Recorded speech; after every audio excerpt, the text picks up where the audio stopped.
Hello students, today we will read about a story named The Lost Child written by Mulk Raj Anand, an Indian English writer who was born on 12th December 1905 and died on 28th September 2004.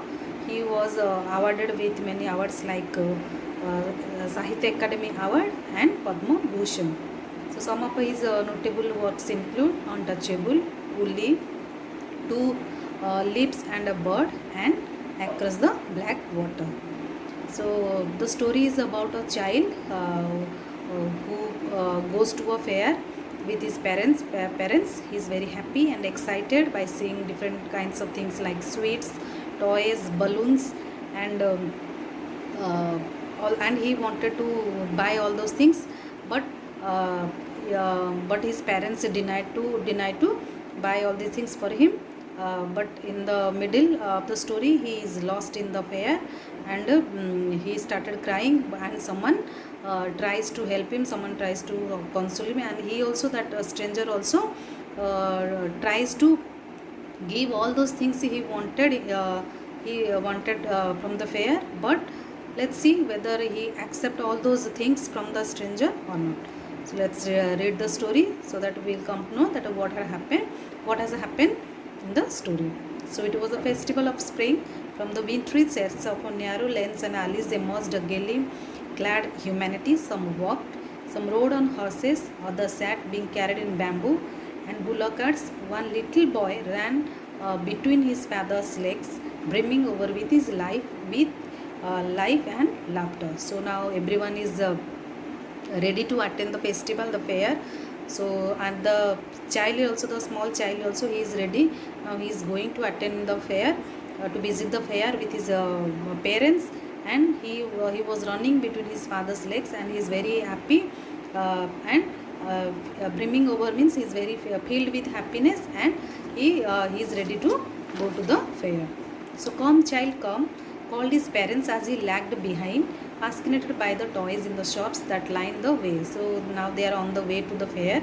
So he hurried towards his parents, his feet obedient to their call. So when the child is lagging behind, so he was called by his parents because he was getting attracted towards the toys, and and his feet obedient to their call. Their parents, whenever his parents used to call him, he also followed his parents. His eyes still lingering on the receding toys, but his eyes are still on the toys he wanted to buy. As he came to where they had stopped to wait for him, he could not suppress the desire of his heart. So what is the desire of the child's heart? To buy all those things, toys, sweets, like all these things. I want that toy, he pleaded. So he requested his father to to get the toy. So his father denied, looked at him red-eyed. Red-eyed means that this is the father is denying to give him the toy. So in his familiar Terence way, his mother, melted by the free spirit of the day, was tender and giving him her finger to hold, and look child, that is before you. What is before you? Father denied. So mother is trying to change the mood of the child, and she was just calling her child to move forward. It was a flowering mustard field, pale like melting gold, as it swept across miles and miles of even land. So now they have to cross the mustard field. A group of dragonflies. Now this is the scenery that when they were passing the mustard field. A group of dragonflies were bustling about on their bodies. So what are the things they saw on their way? So group of dragonflies. The child followed them in the air with his gaze, till one of them would steal its wings and rest, and he would try to catch it. And he started to, by seeing the dragonflies, the child gets attracted towards the dragonfly, and he wanted to catch them, but it would go fluttering, flapping up into the air. When he had almost caught it in his hands, then his mother gave a cautionary call. As you know that wherever, if you go somewhere else, then you will be called by your parents. So mother gave a cautionary call, come child come onto the footpath. So he ran towards his parents, and walked abreast of them for a while, being, however, soon left behind, attracted by the little insects. Next, he was attracted by seeing by some insects and worms along the footpath that were teeming out. Teeming means large number, out from their hiding places to enjoy the sunshine. So, while going to the fair, on the way he saw so many things. First he saw the torch, and first he saw some dragonflies. He followed the dragonflies to catch them. Then he saw some worms and insects. Then come child come, his parents called from the shade of a group where they had seated themselves on the edge of a he ran towards them. So parents got exhausted, so they wanted to take rest, and they sat on the edge of a well. Then a shower of young flowers fell upon the child as he entered the group. Then they entered to a group, and forgetting his parents, he began to gather the raining petals in his hands. So when they entered the group, he saw some petals, and he started collecting the petals. He heard the cooing of dove and ran towards his parents, shouting, "The dove, dove!" So at the time of collecting petals, he also heard the cooing sound of dove, and he informed his parents that doves are here. The raining petals dropped from his forgotten hands. So again he got attracted towards the dove, and he forgot to collect the petals. Come child come. See children, how these words are repeated. Come child come. So this shows that how much parents love their children. So they called to the child, who had now gone running in wild capers around the banyan tree, and gathering him up, they looked the narrow winding footpath which led to the fair through the mustard field.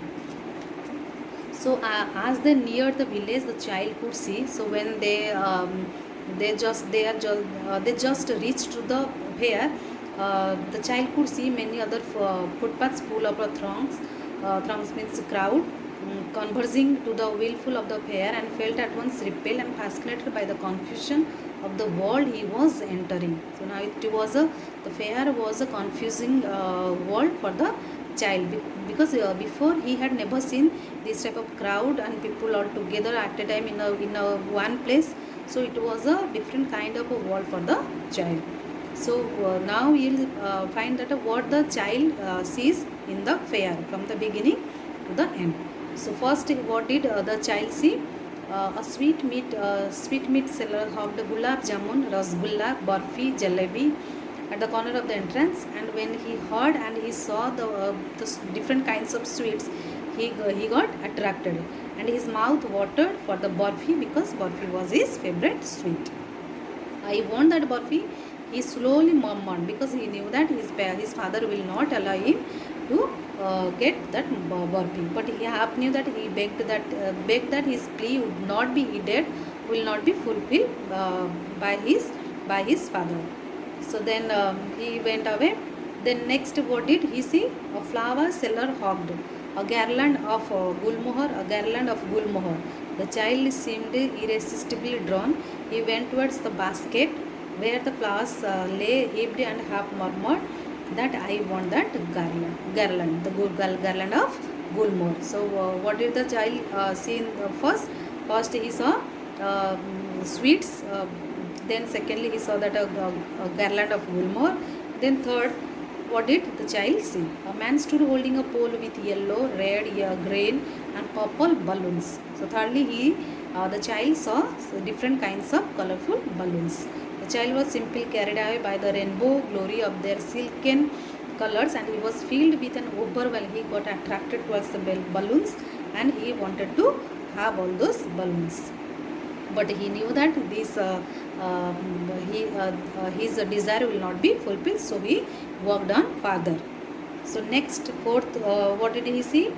A snake charmer stood playing a flute to a snake which coiled itself in a basket. So he saw a snake charmer who had kept a snake in a basket. Its head raised in a graceful bend like a neck of a swan. So he was showing that just like a magic show to the crowd. a snake charmer, how he was playing with the snake. The child went towards the snake charmer, but knowing his parents had forbidden him to hear such coarse music as the snake charmer played, he proceeded farther. Then next, what did he see? There was a roundabout in full swing. Roundabout, that is merry-go-round. Men, women and children are carried away in a wheeling motion. That you know that a merry-go-round wheeling motion, strict and cried with dizzy laughter. Dizzy means confused laughter. The child watched them intently and then he made a bold request. I want to go on the roundabout. Please, father, please, mother. So finally he was unable to suppress his desire, so he requested his parents that he wanted to sit in that roundabout or merry-go-round, but there was no reply. So when he his last the desire, he cannot keep his desire in his heart. See, and he wanted to request his parents. So when he tried to find out them, so he found that he is lost in the prayer. He turned to look at his father. Parents, they were not there ahead of him. He turned to look either side. He looked both the side, left side, right side, backward, forward, but he did not find his parents. So a full deep cry rose within. So he started crying a lot. He started sobbing, crying. So the cry rose within his dry throat, and with a sudden jerk of his body, he ran from where he stood, crying in real fear. So when he did not find his parents, he started running here and there. He started finding here and there. So having run to and fro here and there, from to and fro in a lash of running for a while, he stood defeated. Defeated means he did not find his parents, and his cries suppressed into sobs. And at little distances on the green grass, he could see through his filmy eyes men and women talking. He tried to look intently among the patches, the bright yellow cloths, but there was no sign of his father. So he saw a crowd. He tried to find out whether his parents might be there, but he did not find his parents. He ran quickly again, this time to a stream to which people seemed to be crowding. Every little inch of space here was congested with men, but he ran through people's legs. So he found a large crowd there in the fair. So he wanted to enter to the inside the crowd, but he was unable. So what did he do? So he every little inch of space here was congested with men, but he ran through people's legs, and his little sob lingering, mother, father. So he tried to push himself inside the crowd with crying. The crowd became very thick. Men jostled each other. There was a crowd and they were pushing each other. Jostle means that pushing each other. Heavy men with flashing murderous eyes and hefty shoulders. Hefty means heavy shoulders.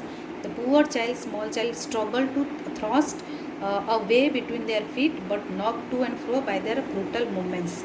So the small child, how he was trying to thrust himself in the crowd, and he was hot there, but the child struggled to thrust a way between their feet, but he knocked to and fro by their brutal movements. He might have been trampled, crossed under the foot, but had he not shrieked at the highest pitch of his voice, father and mother, a man in the surging crowd heard his cry. So there was a man who heard the cry of this child, and he came near the child and asked that stooping with great difficulty lifted him up. So that stranger, he understood that this child is lost, and he lifted the child from that crowd.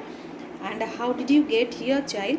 He asked the stranger asked the child that how did you get here, and whose baby are you?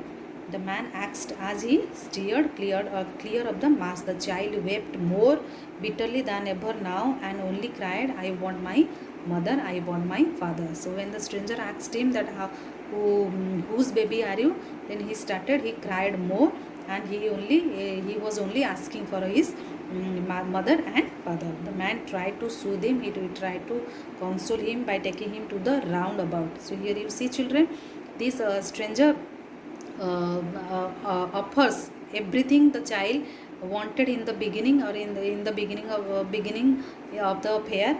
But they see what happened. The man tried to soothe him by taking him to the roundabout. Will you have a ride on the horse? He gently asked as he approaching the ring. The child's throat tore into 1,000 shrill sobs, and he only shouted, "I want my mother, I want my father." Means the child is not happy and not excited to sit in the roundabout, because he only wanted his mother and his father. The man headed towards the place where the snake charmer still played on the flute. So again the man took the child to bring a change in the mind of the child. So he went to the snake charmer to show that how the snake charmer is playing with the snake. So listen to that nice music, child, he pleaded. But the child also now also the child denied that he doesn't want to listen the music of the snake charmer, or doesn't want to see how the snake is playing. I want my mother, I want my father. The man took him near the balloons. Whatever previously how initially he wanted is different colorful balloons. So the stranger also took the child to give him some balloons, thinking the bright colors of the balloons would distract the child. So, but would you like a rainbow colored balloon? He persuasively asked. The child turned his eyes from the flying balloons. The child did not look at the colorful balloons, but initially how he was attracted towards the balloon, and he wanted the balloons. But now he is not at all interested towards the balloons, and he did not look at the balloons also. So I want my mother, I want my father. Then what happened? The man, still trying to make the child happy, bore him to the gate where the flower seller sat. Look, can you smell those nice flowers, child? Would you like a garland to put around your neck? So the stranger, in order to change the child's mood, he wanted to give some flowers to the child. But the child turned his nose away from the basket and reiterated a soap, I want my mother, I want my father. He again cried that I want my father, I want my mother. Means he is denying to get all those things. So thinking to humor this disconsolate charge by a gift of sweets. So finally the stranger thought to give some food, at least to give some sweets, so that it can my child's mind can change. So he went to the sweet seller, and the man took him to the counter of the sweet shop. What sweets would you like, child? He asked. The child turned his face from the sweet shop and only sobbed, I want my mother, I want my father. So see, as you know that which sweet was his favorite? Barfi. So he did not look at the sweets also, and because initially he wanted the barfi, because barfi was his favorite sweet. But when he was offered by the stranger to eat barfi, but he did not look at the sweet stall at all, and he said, I want my mother and I want my father. So see, children, so when our parents are with us, we don't understand the value of our parents. So, and when they are out of our sight, then only we realize that how much they value to us. So this thing has happened with the child. When the parents were with him, he was enjoying, he was very happy, he was excited to get everything. But when he is lost and he did not find his parents, so and when he did not find his parents, he lost everything. Even he did not want all those things he wanted in the beginning, he did not look at them also. So we should know that what is the value of our parents in our life. So hope, children, you all understood this beautiful and informative story. Thank you, children.